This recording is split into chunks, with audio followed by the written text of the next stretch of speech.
Obviously, on the defense, there's a lot of people who are in trouble in terms of probably being fired. Let's be honest. Not that we want this to happen, but the defense performed so poorly, and Steve Wilks is primarily responsible, along with Glenn. So hopefully he fixes this. But people like Eric Washington, the linebacker coach, Coach Curry, Dre Bly, those people are probably in trouble. Let's be honest. And it'll be a fascinating process to see what we do in that decision. If we go with Brian Flores, let's say things line up for us and we get Flores, be a home run hire, obviously. But he runs a 3-4 amoeba style front, which is not typically what Glenn likes to run, but it would be interesting. And the same thing with Wink Martindale. Now, I think it's been officially, it's now official that he's not coming back with Michigan, if I'm not mistaken. I know they hired the offensive coordinator. Pretty sure that old Whittingham's going to hire his own defensive coordinator, not go with Winky Dink. So I'm just looking to see if there's been any breaking news. There has not. But I'm pretty sure he's going to be a free agent. And Wink Martindale is similar to Brian Flores. They run the same thing, essentially. And so Martindale is probably more realistic. And why would he come to the Jets? Well, he gave an interview recently as Michigan was ushered of their bowl game with a loss, as old Arch Manning ran for 155 yards. By the way, people get excited about quarterback running.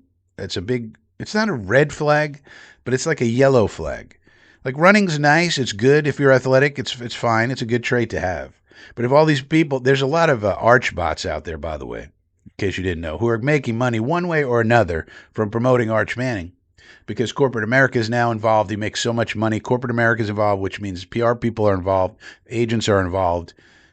The shaping of public perception of said brand, which is what Arch Manning is now, is involved. And so all of this shit that comes along with all of that is now part of Arch Manning, which is kind of annoying on social media, to be honest.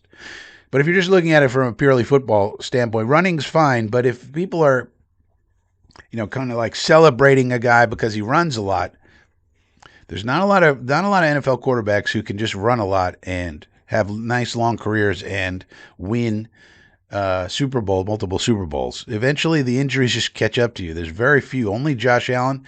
Allen has had a few minor nicks and bruises and bumps and bruises over the years, but for the most part, been healthy.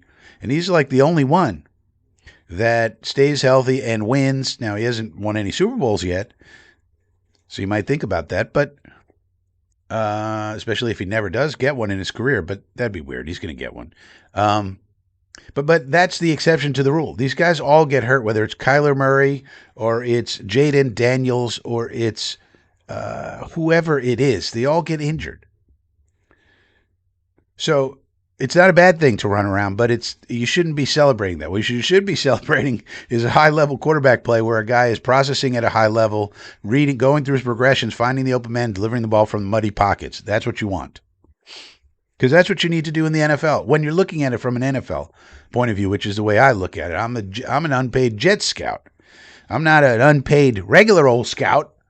For example, Trinidad Chambliss now is getting a lot of hype, and he might be a good NFL player, but he's very small, and he runs around a lot, and that's not what the Jets need, for sure.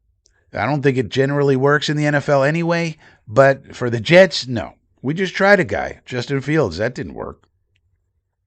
We need a pocket passer, high-functioning guy who can process information very quickly with his brain and then make the decisions, throw the ball from the pocket, boom, just distribute.